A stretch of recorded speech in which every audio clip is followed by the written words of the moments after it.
Well, thank you so much for agreeing to do this. We really appreciate it. So for Ghostly, we always try to do something special in the month of October where we pick a theme and we dive deeper into the theme for the whole month. Last year we did exorcisms, and our first episode was actually an interview with a friend of ours who has done, or, will do exorcisms. And so we thought this year we're going to doing seances as our theme, and that it might be really interesting to talk to a medium and kind of get some real world, information about, that whole everything about it. I mean, seances, readings, kind of that whole concept, The whole gambit there. And then we'll be doing an episode on uh we'll be doing an episode on Houdini, because Oh, he has like the famous seance, and we interviewed someone who's recreating his seance. And then Mary Todd Lincoln, which is to try to get some historical stuff in there, because she used to do her seances at the White House. And then we'll have a debate episode where we, because Pat, my partner, is a skeptic, so we will we'll debate whether or not they're real. this is real. I have my teacher Mm-hmm. and the pastor before me at this church here. He knew Houdini's wife, Best. and he actually saw the paper, or he has the paper somewhere in the file. I mean, I just got all kinds of files of of what she saw, what they committed that they were going to do, and what she saw. I'm not even sure what that paper is, but that was a big deal. And I actually saw it. He had it in his hands, but I don't have it now. Okay. It's probably here at the church. I mean, he lived here like I do. Sure. Right. But they're in the files somewhere. Interesting. But, yeah. All right. Where I live, I have the United Spiritual Council of Nations, and the church is here. We're a spiritualist church, so but it originally was a funeral home. Yes, I remember. The spiritualist church bought it in 1975. And who better to buy it than the spiritualist church? They believe in communication with dead. Yeah. So this is kind of a little history. It was a building built off the money of the Eastland. They were across the street, and the Haraces were the original owners of the building. And she was the first licensed female mortician in the state of Illinois. Interesting. And this property prior to her was won in a divorce battle back in the late 1800s, like 1876, and a Mrs. Duck got it.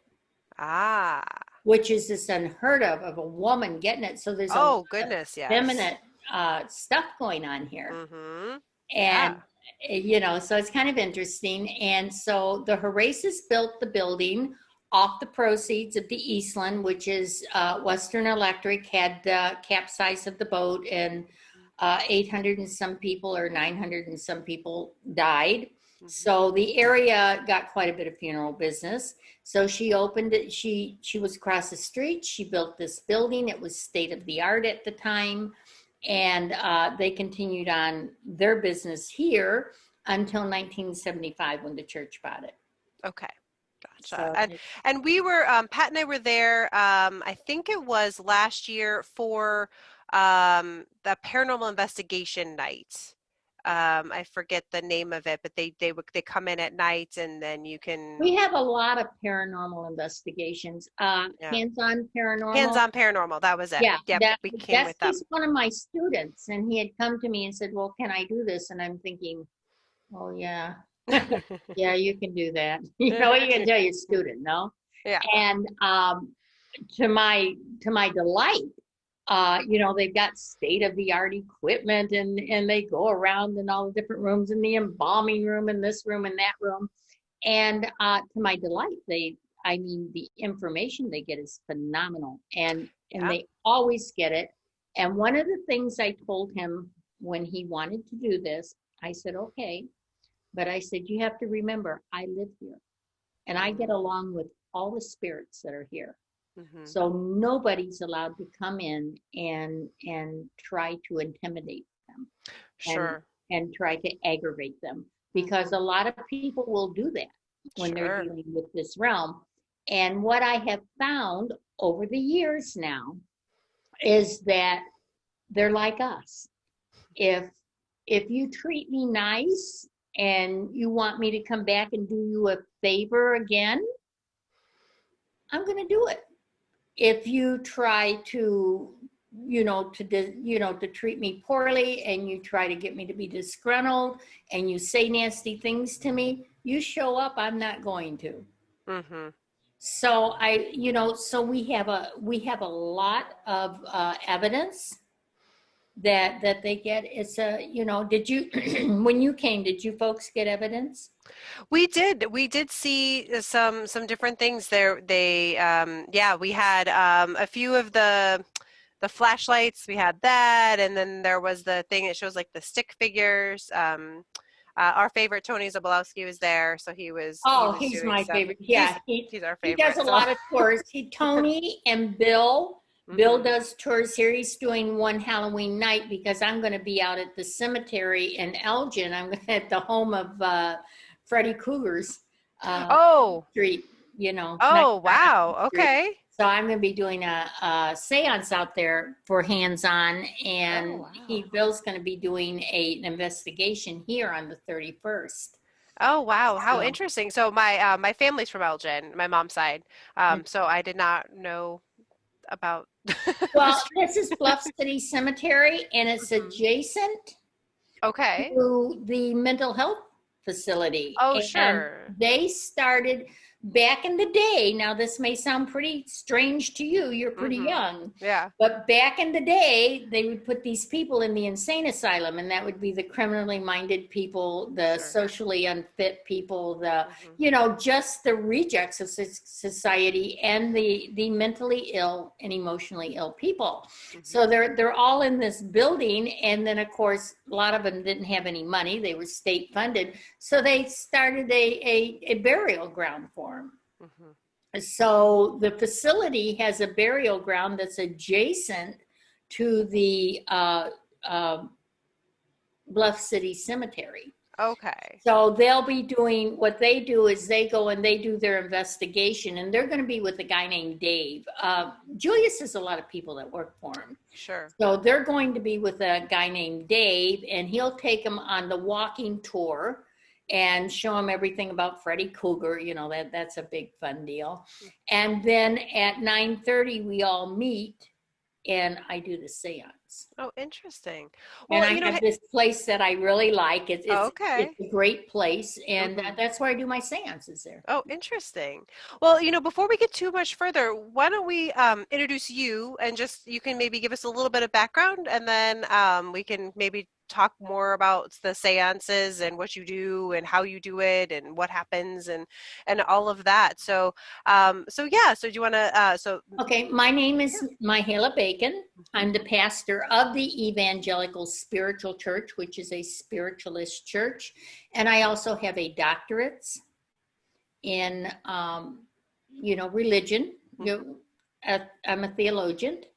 And I have a secular doctorate in theology. So that's a little different than what most people are used to. And I've got a strong background in science, a very strong background in science.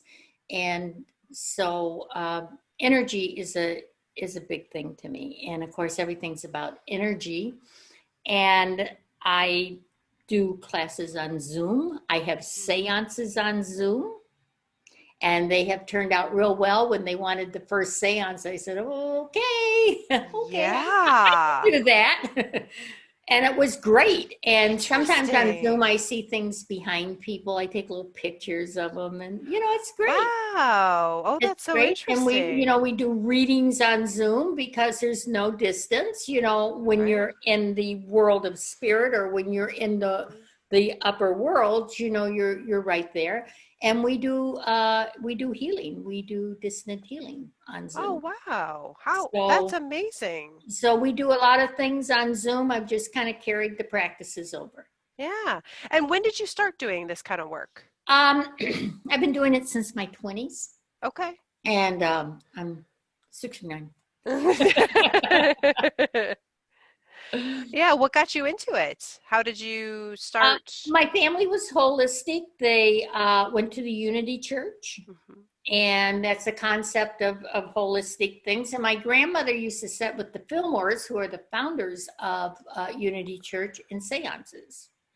And my other grandma, on my grandfather's side, she what she did was she was good friends with Mary Baker Eddy for Christian Science. So I've got a huge, just was raised in all kinds of stuff like this. And I don't remember ever not being able to see. What I do remember is realizing that somebody else didn't see what I could see.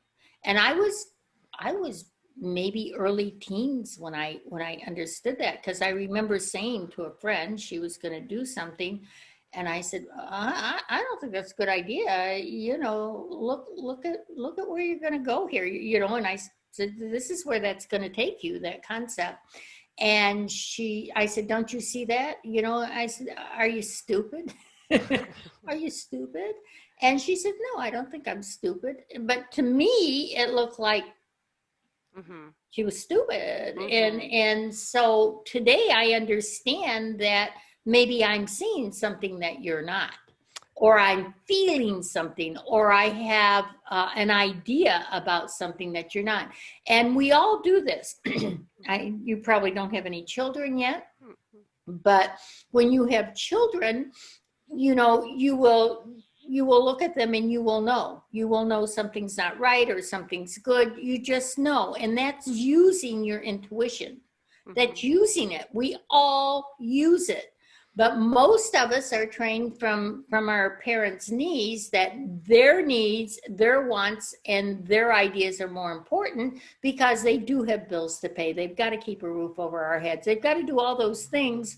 So when we break our dolly's arm and we're crying, I'm going to buy you a new one. Come on, you got to get to preschool, or come on, you got to, I got to get you to the sitters.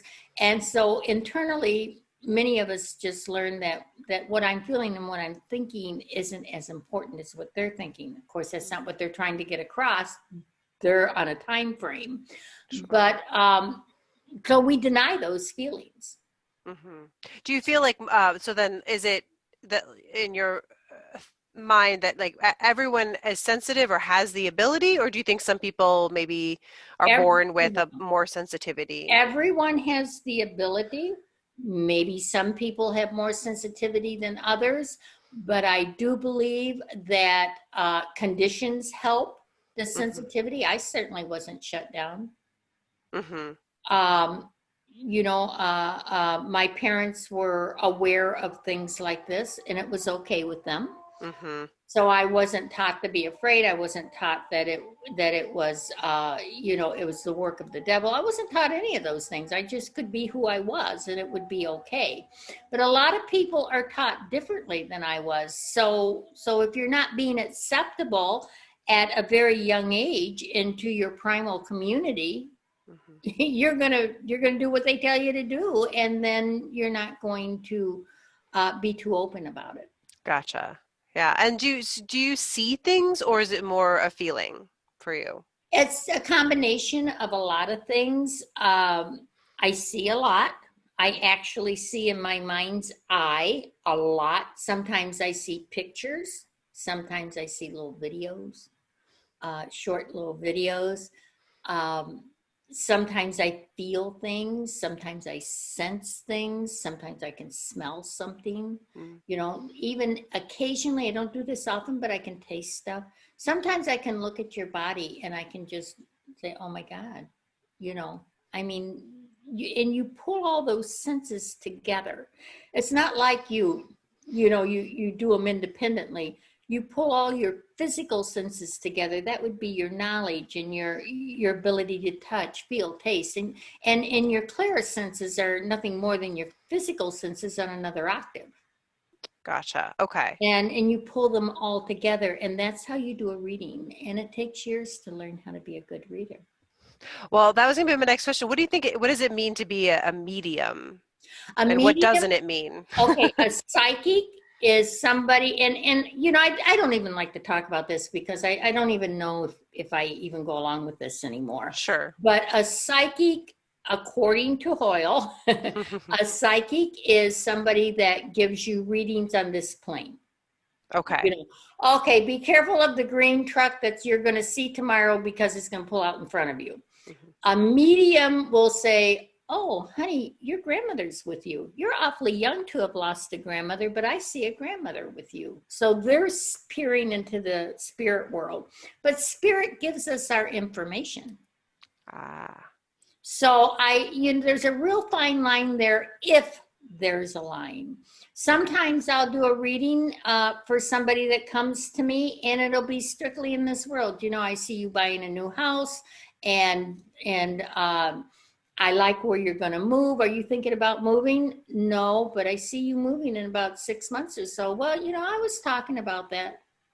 I rest my case. That has nothing to do with seeing grandma cooking you biscuits. Okay. But yet I'm getting my information because I'm peering into another dimension. Gotcha. Okay. Yeah, that's been something that I've been thinking more about lately. Just there's like a slight difference, but they're very connected. That idea of fortune telling, I get, for lack of a better word for that, versus seeing, into other dimensions or areas. When you do fortune telling, or when you do a crystal ball, or when you do readings, what you're doing is you have a focus. That's all you're using it for, is a focus. You can gaze into a ball and maybe you're gonna see movement, maybe you're gonna see a picture, maybe you're gonna see a word. It's a focus. And they work very well. I have nothing against them. I teach my students that. I do not teach my students that there's something wrong with being a psychic and something really great about being a medium. And I think that's what a lot of people like to do. And I channel Archangel Michael. I'm going to tell you what, when I'm in trouble and I've got myself in a mess and I'm looking for an out, I don't say, oh, wait a minute, who's giving me my information on this? I don't care. If it's better information than's going on inside of me, I'm using it. Yeah. That's a good way of thinking about it. Oh dear God, help me. And when something comes, I'm not going to ask who is it and what did you do here on earth, or did you ever even live here? I mean, I'm not going to do that stuff. Sure. I'm going to take it and run. So then how does a seance fit into that work? Is that more of the seeing the other side, or? Right. People come to seances especially to get messages from the other side. That's why they're coming. That's why they come to me or to any other medium. And typically you say a prayer. A lot of people call it the prayer of protection. You just say a prayer. And then you open up your seance. It should never be more than 45 minutes to an hour and 15 minutes. That's somewhere in that frame of time should work. And then what I do is I start throwing out things that I see. Oh, I see a man coming into the room. He's got gym shoes over his shoulder. I believe he was a runner, but he's a young man. And I feel that he's a child of one of you people. He's got lighter hair, and somebody might identify him or they might not identify him, and then I move on. But at the end, what I always do at the end is everybody gets a reading from me. Okay. You know, I give everybody a reading because everybody came for a reading. Everybody came for something, and you don't want your people to walk away empty-handed. So what I tell them at the beginning of my seances is everybody will get a reading who's here tonight. Now, if I don't come to you or I don't bring somebody you're looking for, then I want you to tell me who you're looking for. And if I give you a description or an identification and it doesn't match, don't make it match, because that isn't who I have. I am going to do my best to please you, but I'm going to give you what I have. And if I don't have who you're looking for, then maybe there's a message coming in you need or whatever. Gotcha. So, and then of course we close with a prayer, and that's the end of the circle. And we sit in a circle generally. Yeah. Well, and that's what I was going to ask too. And it's so interesting because you talked about Zoom is like, is there a physical, certain, like, so we're sitting in a circle. Is there a crystal ball? Is there a spirit board? What are there any What I things use is, and the people, a lot of times I do people that are, that are very well versed in this and have their own investigation teams, and they'll bring their instruments and their, all their stuff, and they set it around, and that's fun. That's fun. I like that. But I generally, if I'm doing one here, I'll put out what we call trumpets. Back in the old days, they had trumpets. They were like metal dunce hats, tall dunce hats. And back in the olden days, they used to hold them, you could see them flying in the air. I've never seen one fly around. But I will tell you, back in 2000, when did we have the Twin Towers? Oh, 2001. 2001. Right? 2000, yeah. Right? Oh my gosh, that's so Yeah, sad. I know. Like, You're too young for that. oh no, And I'm not. anyway, I had a class the night before it happened. And the trumpets, I swear to you, were on fire. And I said to the class, these trumpets are on fire. And I, I don't like the feeling. Something's really wrong. And then early the next morning, I woke up to that. Now, I did not know that the Twin Towers were going to be on fire because planes ran into them. I did not have that information, but I knew something was wrong, and that's documented. Wow. Oh, that's so interesting. Yeah, and right before we had the crash in 2008, I think it was. Yeah. Yeah, right before that, I called my financial advisor and I said, I want all the money for the church taken out. And he says, why, Mahala? And I said, it's, this is going to go down. And he says, well, we're doing pretty good, And I had left it in for quite a while because it was slowly going down. And I pulled it out just before it really bottomed out. So, and that was a feeling, it's just something I wanted to do a little bit before that, but then it was just nagging at me. Those nagging feelings you really need to pay attention to.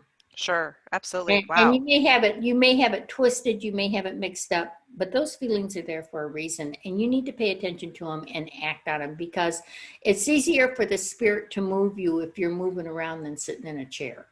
That's an intro. Oh, I'm gonna remember that. I like that. That's good. That's good. I think sometimes I need that push, to act, because it's easy to be safe, and kind of keep yourself in the same place.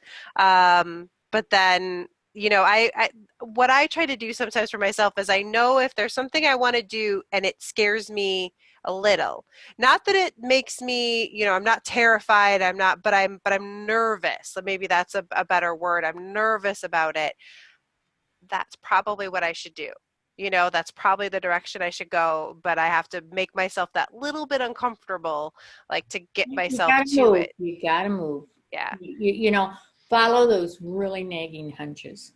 If it's to get gas before you go home at night, because the next morning you get up, you're running late, it's a snowstorm, and there's a line at the gas station. Sure. If you don't follow the small things that the spirit gives you, why would you think they give you something really big? That's a great point. That's yeah.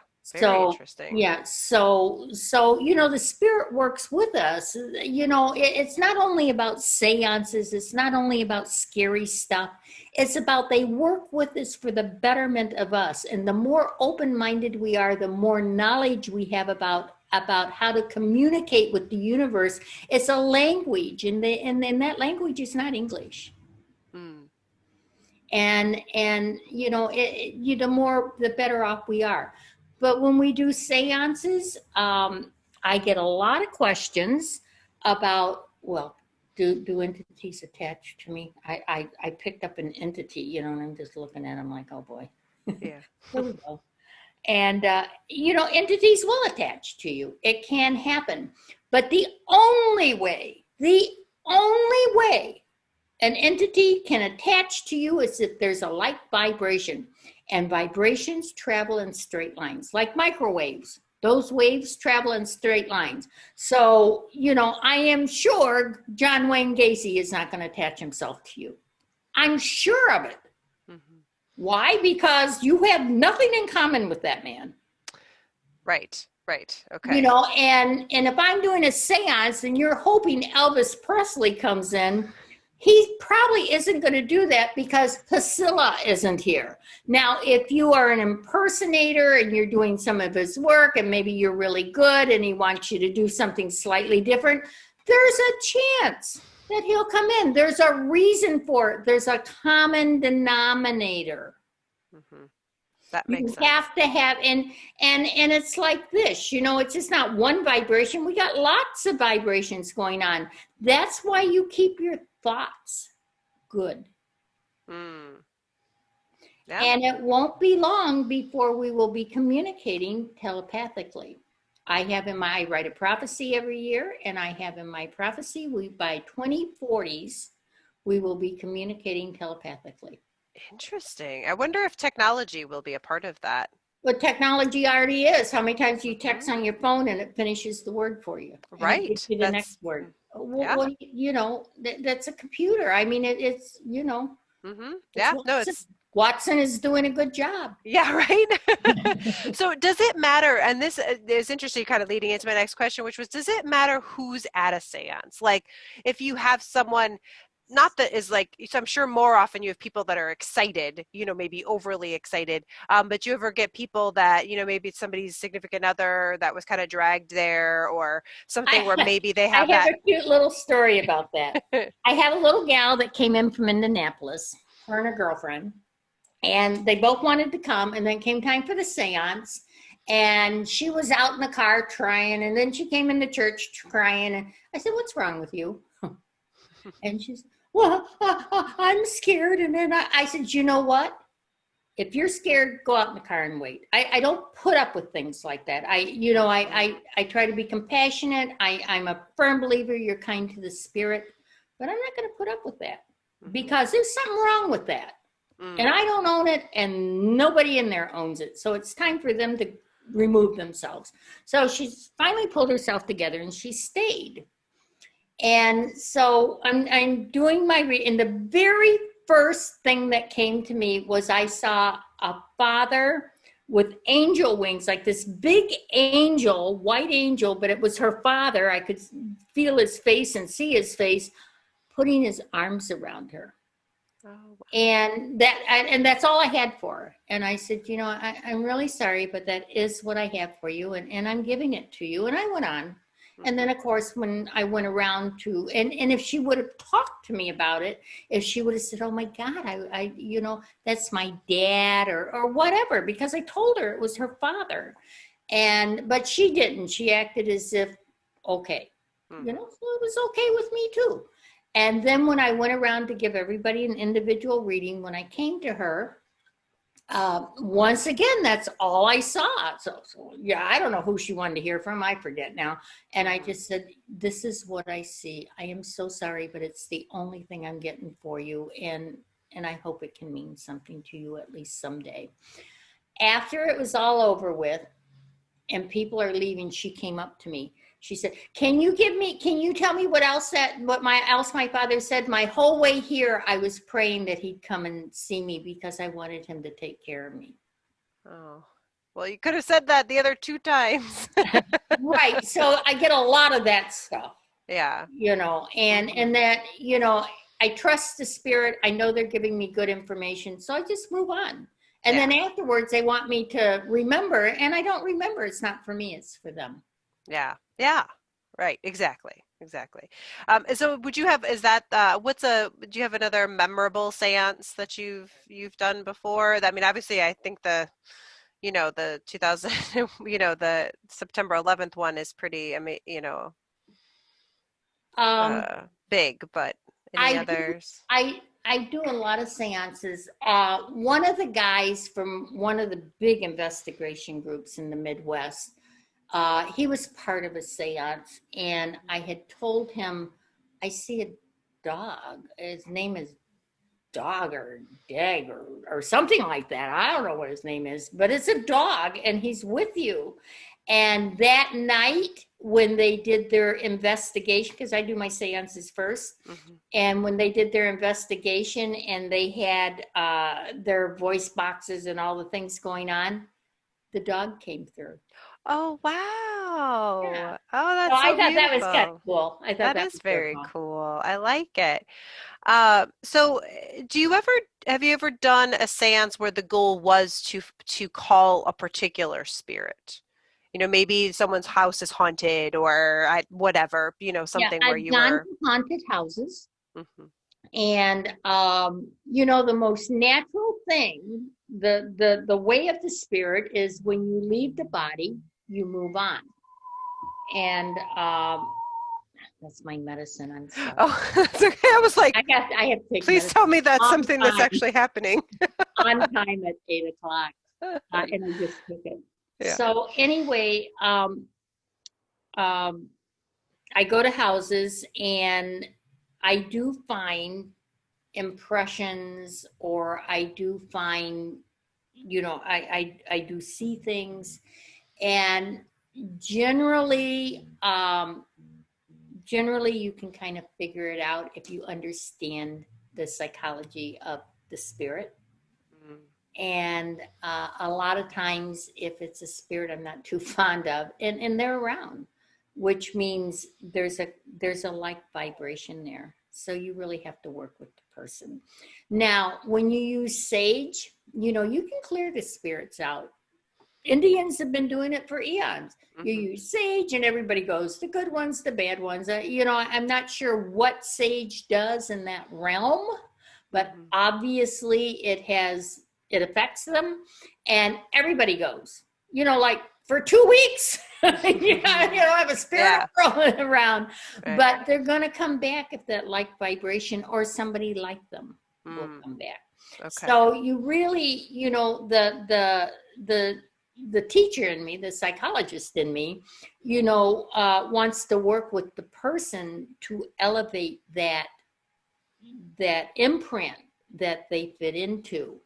And they can be the nicest, sweetest person in the world, but maybe something deep inside, that attracts, something that's not as positive as they might want. But there are such a thing as attachments. There are such a thing as that happening. And, you're not going to hang around somebody that's 90 years old and has nothing in common with you unless it's your grandpa, right? Right. Rest my case. Yeah. Well, I know when we interviewed the exorcist, as I mentioned last year, that was part of what he said too, is a lot of times it's, when you see somebody that maybe is taking their life down a path that isn't good for them, that can sometimes open them up to absolutely spirits and things that, drugs, can alcohol, cause issues. Yeah. Drugs, exactly. Alcohol, all of the vices that overeating can open you up. Interesting.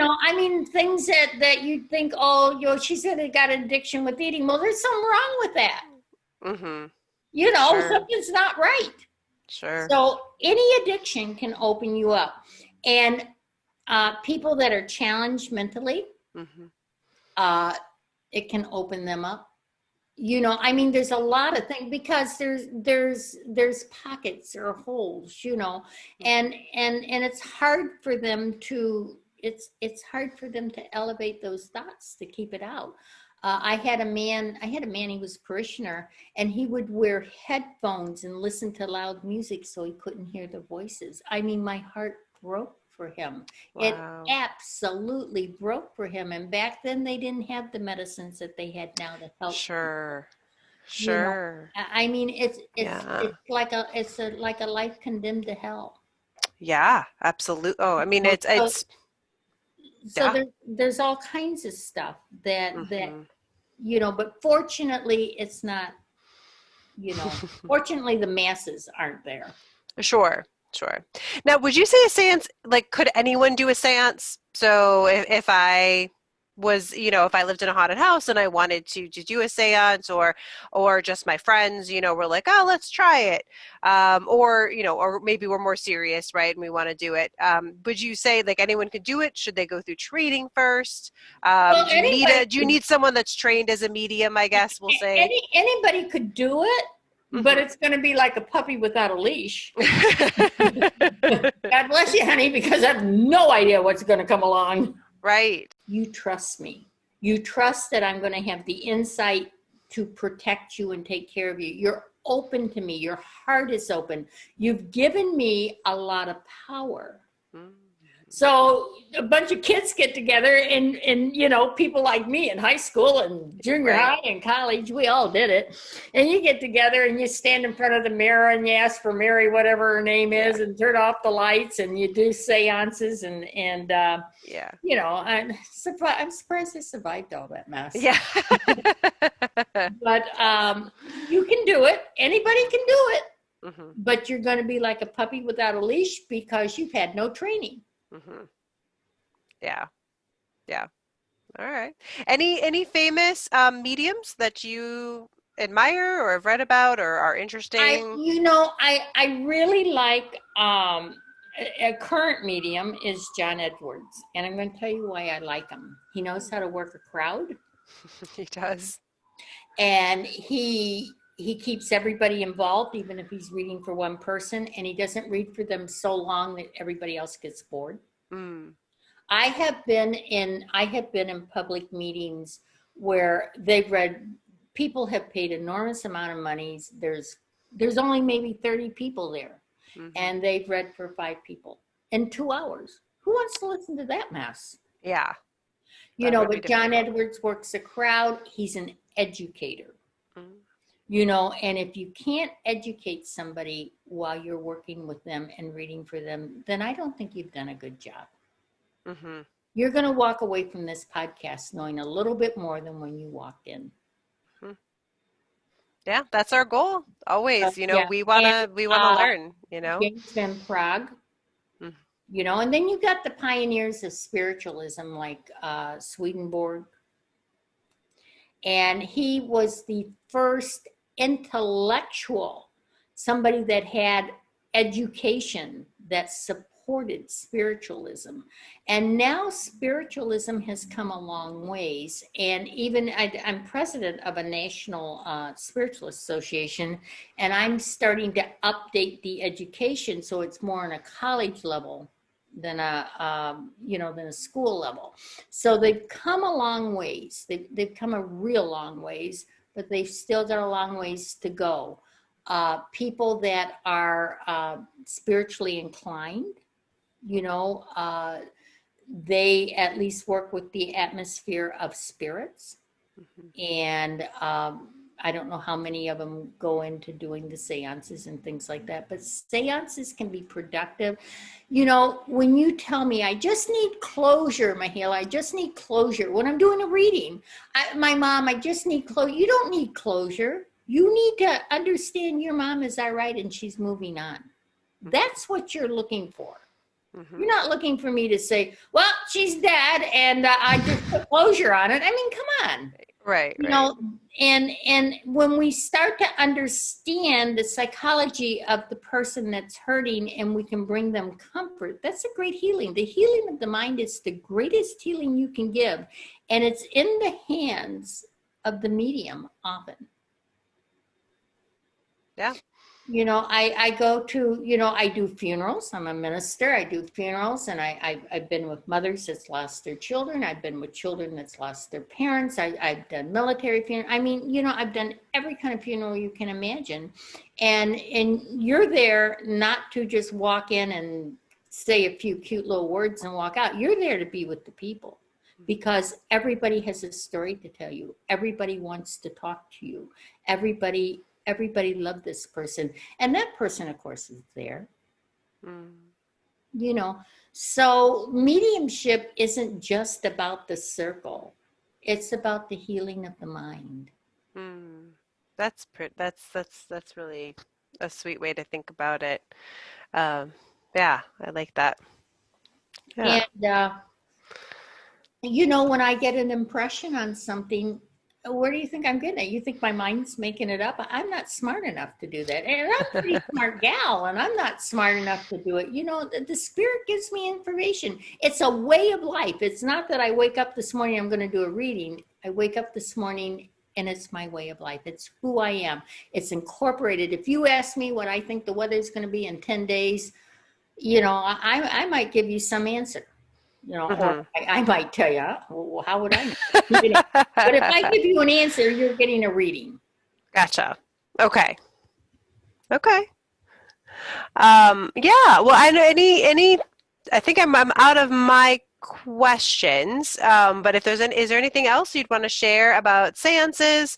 And then I'll give you a chance, of course, to talk about your church and all the services you offer. We can let our listeners know, but anything else on seances that we should? That's to remind me to take my medicine. There you go. Seances, I believe, are designed to be a beautiful thing. I don't believe that they're designed to scare you. I don't believe that they're designed to be creepy. My seances are designed to bring you information that at this time might seem like a miracle to you, but a miracle is only something I can do that you're not doing yet. That's it. That's what a miracle is. And it's designed to bring comfort. It's designed to bring answers.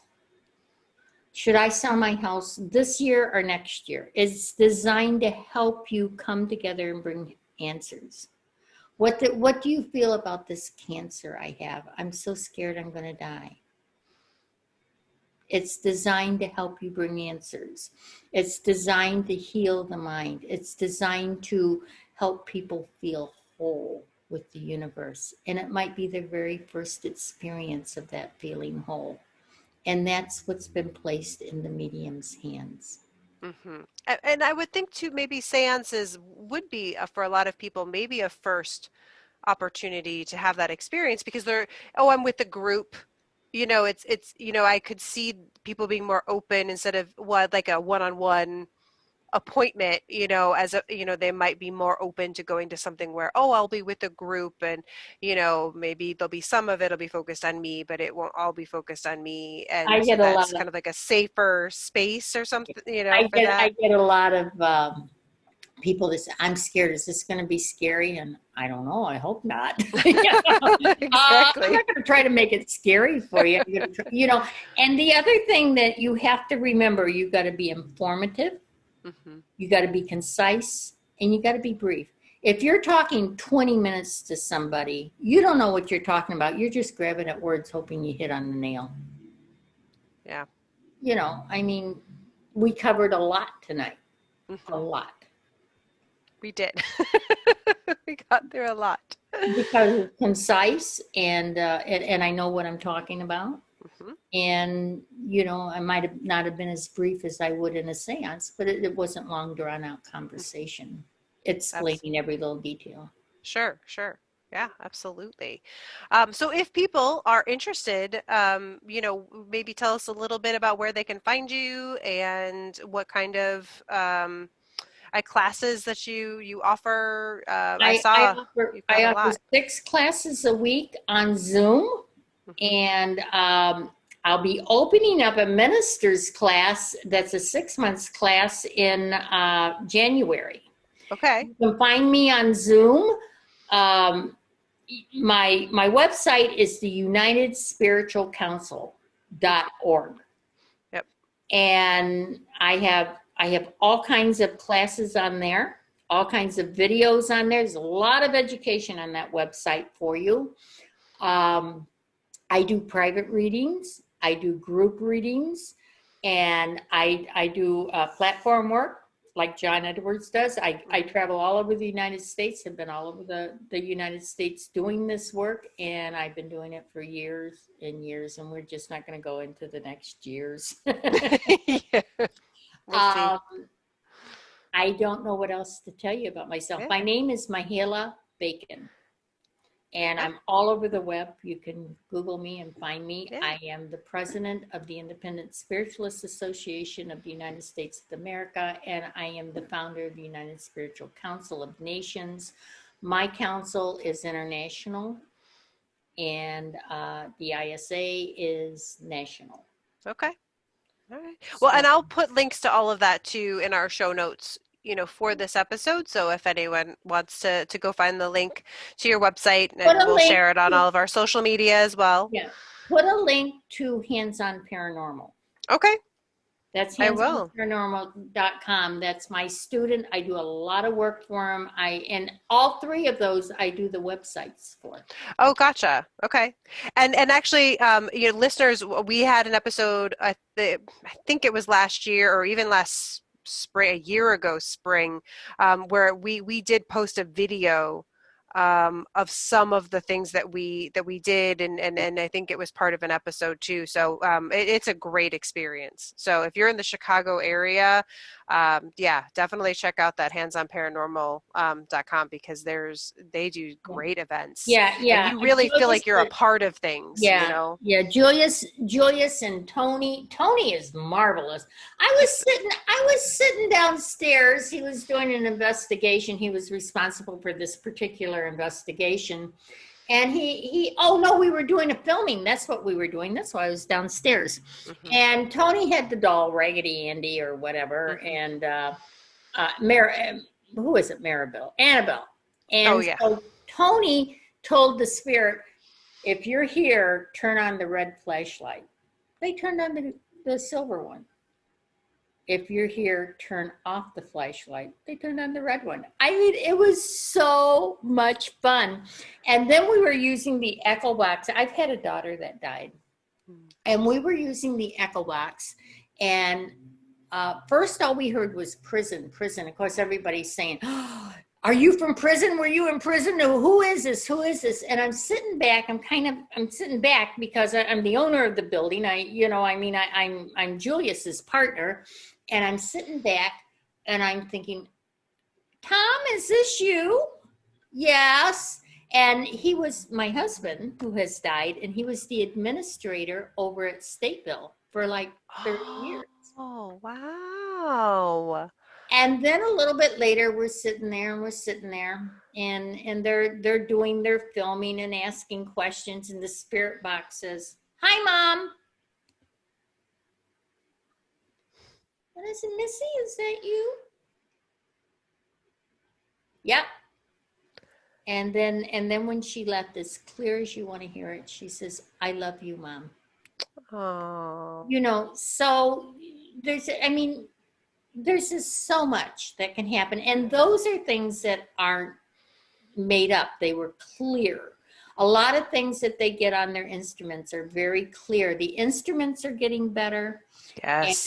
And the veil is getting lighter. And Mm-hmm. We're starting to peer through that. Well, if we're going to be communicating telepathically in the next 20 years or so, something's got to change, because our dense mind can't do it. Right. Well, so that's where, Neil, who kind of helped connect us to you for this, we just did an interview with them about the country house, and they talked about their spirit box and how it uses newer technology, so that you're not hearing the crackle of the radio, it's more of the internet. And so again, that technology is actually helping us Right. be able to hear and reach more. I did one of his events. I was doing readings at one of his events last year, and he had some new technology, and we were standing by the box, and my daughter came through. My daughter likes technology. That's what she likes to come through on. She likes it. And she came through on that. But Neil has a forward thinking mind. So he not only thinks about, there's a spirit out there. He's thinking about the functionality. What's the purpose, and what is our purpose, and how we, he can go on. And that's the kind of mind you look for to follow. Because he's going to keep you on your toes, and he's going to push you forward. Because, and that's what it's all about. People like Neil, people like Julius, people like Tony. Tony's still young enough that, he's into a lot of really neat stuff. He is. He's did a whole episode for us on the Eastland. He did an interview for us, and it's just, he's so great to listen to. He's knowledgeable. So knowledgeable. He's made it his business to know. Yes, definitely. So, and I think a lot of Tony, he works out of the church a lot. So I think a lot of him. Yeah, we took one of his tours, his bus tours, and it was immediate, like, we need to know this person, and we need to work with him and get involved with him and what he does. So, he's great. Yeah. Tony's going to be doing tours on Thursday night here at the church. He's going to be Ursula. Ursula, yeah. Ursula she's the one that's going to own the tour, but Tony is going to do the tour here on Thursday night, every Thursday night, starting next Thursday until I think it's maybe the 5th or 6th of November. Okay. And I think it's a 3-hour tour here. Oh, wow. Well, there you go. It'll be a good Halloween time. Yeah. So anyway, they're doing that here, and Tony will be the guide. Okay. For that. And if anybody's interested, you should get some evidence. Everybody does. I can attest to that. We did. So you should get some evidence. It should be fun. Tony's a great guide. I adore Tony. And Bill's funny. Now Bill lives here at the church. Oh, okay. And he's another one that works with Julius, and Bill's doing here at the church on the 31st while I'm at the cemetery, and he's a hoot. I mean, the guy, he used to be a comedy writer for Hollywood. Ah, there you go. So, he comes off with this off the wall fun stuff, it's like, where did that come from? How did you think of that? I don't know. It just comes. Pat is an improv comedian, so he's my co-host, and that's his brain works in a different level with that category. Stuff. Yes, I don't know how they do it. It's too quick. Do you have more questions for me? I don't. I was gonna say, I think we're good.